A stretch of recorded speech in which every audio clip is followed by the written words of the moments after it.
Doctor Muhammad Sarwar, doctor حمید رائے صاحب، doctor Ahmad حسن صاحب، اس طرح کے ہمیں عظیم استاد ملے یہ جنہوں بنچ نے تھا ایک بہترین اساتذہ کا جن سے آپ کو مستفید ہونے کا موقع مل جی گیا. تو انہوں نے مجھے بہت زیادہ کانفیڈنس بخشا. اور مجھے یاد ہے کہ جب میرا انٹرویو ہوا فائنل، اور جس میں سر عثمان ملک جو تھے وہ میرے ساتھ یونیورسٹی میں تھے، اور یہ اناؤنس ہوا کہ first position government college Lahore کی آ رہی، تو سر جو ہیں وہ مجھے کہتے ہیں میں آپ کو حلیمہ خود آپ کے گھر نہ ڈراپ کرنے جاؤں گا. تو میں ایک سیمی سی لڑکی کے، اور میرا یہ حال تھا کہ میں نے کہا ٹھیک ہے سر، اور میں نا سر کے ساتھ پچھلی سیٹ پہ بیٹھ گئی. مجھے مطلب اتنا بھی نہیں تھا کہ میں خوف زدہ سی تھی، پتہ نہیں کیا ہوگا، لیکن جو دنیا اللہ تعالیٰ نے میرے لیے آگے رکھی ہوئی تھی وہ اتنی وسیع تھی کہ میں اس کا جتنا بھی شکر ادا کروں وہ کم ہے. اور یہاں میں ایک اور چیز بھی بتانا چاہتی ہوں کہ میرے کہیں بھی وسائل نہیں تھے. میں نے ٹیوشنز پڑھائی اپنی، اور میں نے سیکنڈ ہینڈ کتابیں خرید کر پڑھا، اور اپنے پیرنٹس کو میں نے کبھی ان پہ بوجھ نہیں بننے دیا کہ وہ ان کو یہ لگے. میرے لیے یہی ایک بہت بڑی نعمت تھی کہ انہوں نے مجھے پڑھنے کی اجازت دی ہے. مجھے اسکالرشپ ملتے رہے شروع سے ہی، تو جو مالی مشکلات ہیں وہ بھی اللہ تعالیٰ کا شکر ہے کہ میرے راستے میں حائل نہیں ہوئی. بس آپ کا جذبہ تھا اور اللہ تعالیٰ نے آپ کو چنا ہوا تھا اس کام کے لیے. میں سمجھتی ہوں کہ آپ کے اندر اگر یہ خواہش اور جذبہ موجود ہے کہ میں نے آگے بڑھنا ہے اور میں نے کچھ نہ کچھ کر کے دکھانا ہے، تو پھر اللہ ہاتھ تھام لیتا ہے آپ کا اور پھر لے کے چل پڑتا ہے. چلیے آپ یہ بتائیں کہ سکسیس کی ڈیفینیشن آپ کی کیا ہے؟ آپ کیا سمجھتی ہیں کہ کامیابی کیا ہوتی ہے؟ میں یہ سمجھتی ہوں کہ کامیابی جو ہے وہ ضروری نہیں کہ کوئی بہت بڑے لیول پہ آپ کامیابی حاصل کرتے ہیں تو وہ کامیابی ہے. اگر آپ ایک معمولی سا بھی کام اچھی نیت کے ساتھ کرتے ہیں اور وہ آپ کو مقصد حاصل ہو جاتا ہے تو یہ کامیابی. اور کامیابی ویری کرتی ہے پرسن ٹو پرسن. کسی کے لیے مثلا ایک چھوٹی سی مثال ہے، ایک شخص ہے وہ پیسے جمع کرتا ہے، وہ کہتا ہے میری سب سے بڑی کامیابی یہ ہے کہ میں اپنے لیے ایک موٹر سائیکل حاصل کر لوں، یا میں میٹرک کا امتحان پاس کر لوں. یا جیسے میرے لیے پہلی کامیابی کا مقصد مفہوم یہ تھا کہ کسی طرح مجھے کالج میں داخل ہونے کی اجازت مل جائے، یہ میرے لیے کامیابی تھی. تو میرا خیال ہے انسان زندگی میں جس طرح سٹیجز طے کرتا جاتا ہے تو اس کے نزدیک کامیابی کا مفہوم بھی بدلتا جاتا ہے. لیکن اوور آل میں سمجھتی ہوں کامیابی وہ ایک احساس ہے، وہ سیٹسفیکشن کا، جو آپ کو کوئی بھی اچھا کام کر کے حاصل ہوتی ہے تو وہ آپ کی کامیابی ہوتی ہے. تو پھر آپ کے پاس تو کامیابی کی ایک سیریز ہے ماشاءاللہ. آپ تو شروع کیا تو پھر آپ نے کبھی پلٹ کے نہیں دیکھا، ہر سٹیپ آپ کا آگے سے آگے ہی گیا. تو اب مجھے بتائیں کہ اس وقت آپ جو کچھ اچیو کیا ہے آپ نے، اس میں آپ اگر پیچھے مڑ کے دیکھیں تو سب سے مشکل مرحلہ کیا تھا، اور پھر اس کے بعد اس مشکل مرحلے میں نکلنے کا فیصلہ اور نکل سکنا یہ کس طرح پاسبل ہوا؟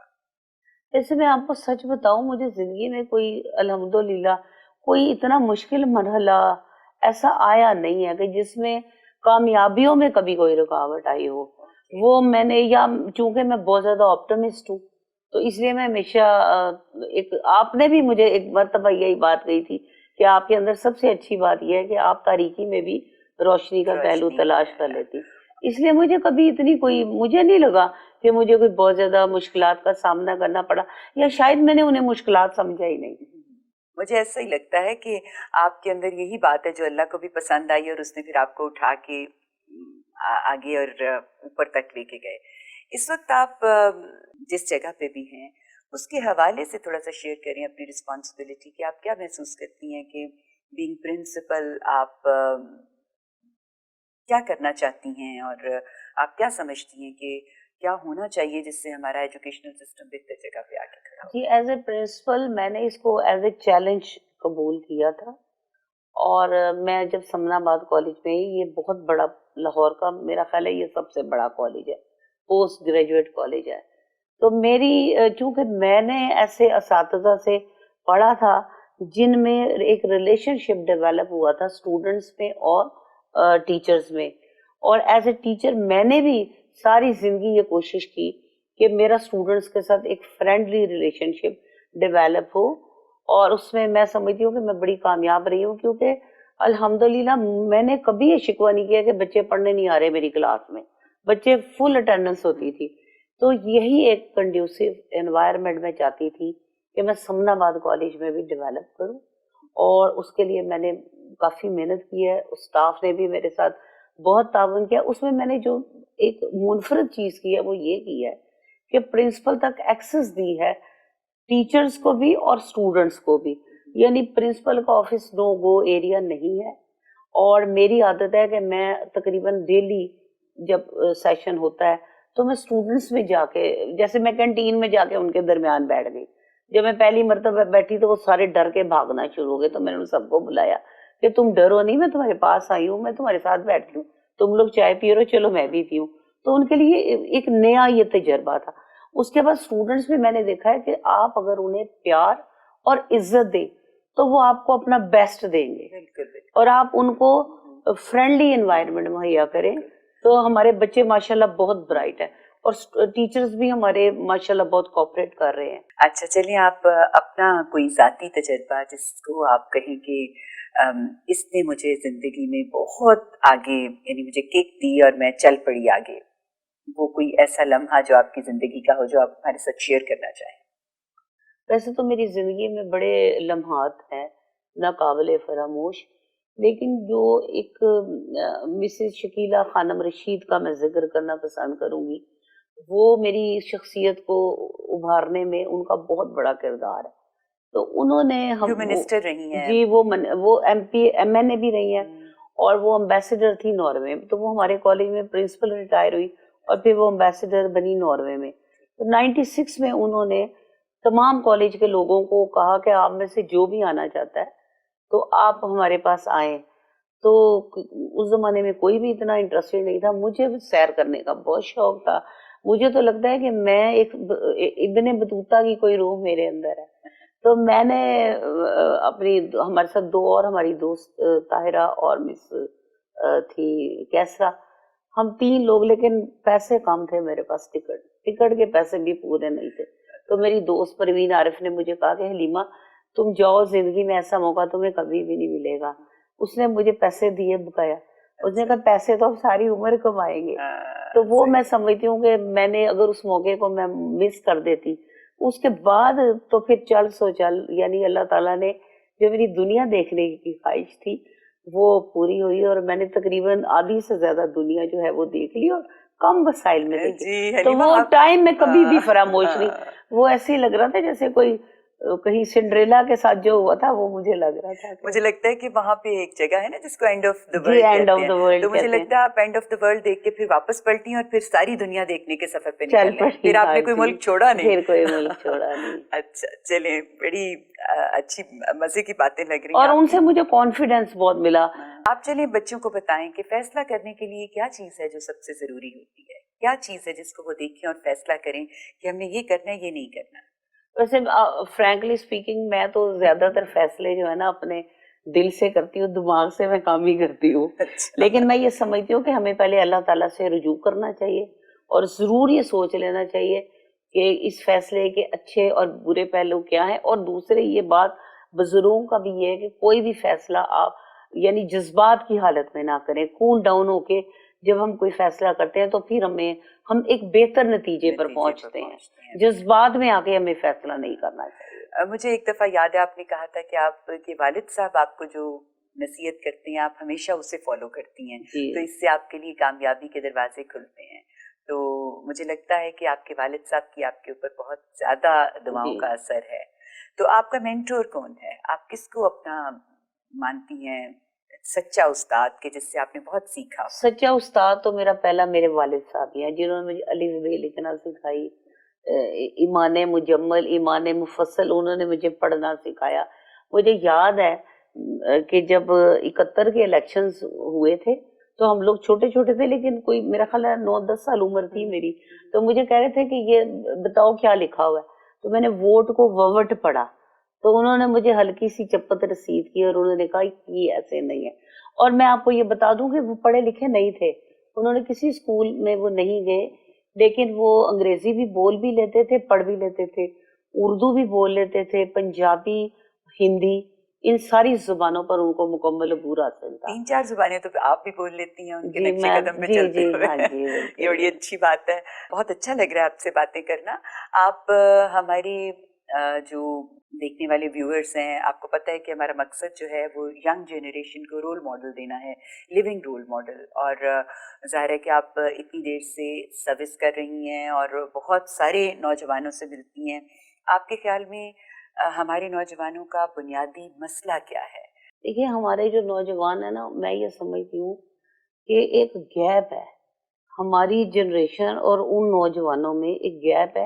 یہ تو سارا ہر جنریشن میں ہوتا ہے نا, جس کو جنریشن گیپ کہتے ہیں, یہ تو نہیں, ہر ایک میں ہوتا ہے. ہمارے زمانے میں یہ سمجھتی ہوں کہ ہمیں جو ہمارے استاد تھے نا, جن کا آپ بھی جانتی ہیں, جی جی وہ ایک ریلیشن شپ تھا. آج کے زمانے میں وہ چیز کم ہو گئی ہے, کچھ نفسا نفسی کا عالم ہے. تو ہمارے نوجوانوں میں بہت زیادہ پوٹینشیل ہے, یہ بہت میریکل کر سکتے ہیں, اس ملک کے لیے کر سکتے ہیں. تو میں یہ سمجھتی ہوں کہ سب سے پہلے جو نوجوان ہے نا, ان کو ہمارے ملک سے محبت جو ہے نا وہ اولین ہے. کیونکہ بڑے لوگوں کے منہ سے میں نے سنا ہے, ایون وہ لوگ جو کچھ نہیں تھے اور اس ملک کی بدولت بہت کچھ ہے, جن میں بھی ہوں.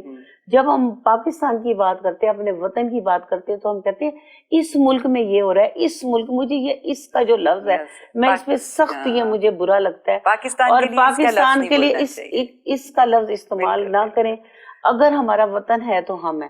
تو ہمارے نوجوان جو ہے ان کو اگر, اور میرٹ کو اگر کل نہ کیا جائے, تو جو اچھے لوگ ہیں وہ خود بخود اوپر آتے جائیں گے. میری کوئی سفارش نہیں تھی, الحمدللہ میں نے زندگی میں جو کچھ پایا اللہ تعالیٰ کے فضل و کرم, ماں باپ کی دعاؤں اور اپنے میرٹ سے پایا. تو میں یہ سمجھتی ہوں کہ نوجوانوں کو آپٹمسٹ رہنا چاہیے اور اسٹرگل کرتے رہنا اور چاہیے. اسٹرگل کرنا چاہیے. اور یہ بھی وہ ہمیشہ ان لوگوں کو دیکھتے ہیں جو اسٹیبلش ہوتے ہیں. انہوں نے راتوں رات کامیابی حاصل نہیں کی, میں نے راتوں رات کامیابی حاصل نہیں کی. میں نے اسٹیپ بائی اسٹیپ جو ہے, میں نے پہلی گاڑی 15 سال سروس کرنے کے بعد خریدی تھی, وہ بھی سیکنڈ ہے. اور جو دوسری نئی خریدی وہ بھی میں نے انسٹالمنٹ پہ خریدی تھی. تو کہنے کا مطلب یہ ہے کہ جتنے بھی لوگ ہمیں اس وقت اسٹیبلش نظر آ رہے ہیں, انہوں نے اسٹرگل کی ہے اور وہ اس مقام تک پہنچے. تو وہ بھی اگر جاری رکھیں گے تو انشاءاللہ اللہ تعالیٰ کسی کی محنت ضائع نہیں کرتی, یہ اللہ کا وعدہ ہے. بالکل بالکل. چلیے ڈاکٹر صاحبہ, ہمارے نوجوانوں کو کوئی پیغام بھی دے دیں. میں اپنے تمام نوجوانوں کو جو پیغام ابھی دینا چاہ رہی تھی کچھ تو دے دیا, لیکن میں انہیں یہی کہنا چاہوں گی کہ وہ یہ بات یاد رکھیں کہ اللہ تعالیٰ کی رحمت سے کبھی مایوس نہیں ہونا چاہیے, اور اپنے آپ کو, اپنی سوچ کا مثبت رکھیں اور اپنی اسٹرگل جاری رکھیں. جس لیول پہ بھی ہیں, وہ جہاں بھی ہیں, وہ جو کچھ بھی کر رہے ہیں, اس کا رزلٹ جو ہے وہ اللہ کی رحمت سے انہیں پازیٹیو ہی ملے گا. بہت بہت شکریہ ڈاکٹر صاحبہ, آپ نے بڑی ہی اچھی باتیں کی, اور مجھے یقین ہے کہ یہ باتیں ہمارے بچوں کے لیے بہت بڑا ایسٹ ہیں. تو انشاءاللہ ہم پھر آپ کو کسی وقت دعوت دیں گے. جی تو ناظرین, آپ ہمارے مہمان سے آج ملے اور آپ نے دیکھا کہ انہوں نے ہمیں اپنی سکسیس سٹوری جو سنائی وہ کس قدر کمال سکسیس سٹوری ہے. ہم سب کے لیے اس میں بہت کچھ ہے سیکھنے کے لیے, لیکن 2-3 باتیں جو انہوں نے پیغام کے طور پہ دی وہ تو آپ اپنے پلے سے باندھ لیں. پاکستان سے محبت کرنا سیکھیں, یہ بہت صحیح بات انہوں نے کہی. اس وقت ہم ڈی ٹریک ہو رہے ہیں, اس کی وجہ یہ ہے کہ ہمیں اپنی محبتوں کے محور بھول گئے ہیں. ہمیں پاکستان سے محبت کرنی ہے اور اللہ تعالیٰ کے ساتھ ہمارا کنیکشن بہت اسٹرانگ ہونا چاہیے, اور ہمت نہیں کبھی ہارنی, اور پازیٹیو رہنا ہے. بہت اچھا پیغام, اور اس کے ساتھ ہی میں اجازت چاہوں گی. انشاءاللہ اگلے پروگرام میں پھر ملاقات ہوگی. اللہ نے کے بعد.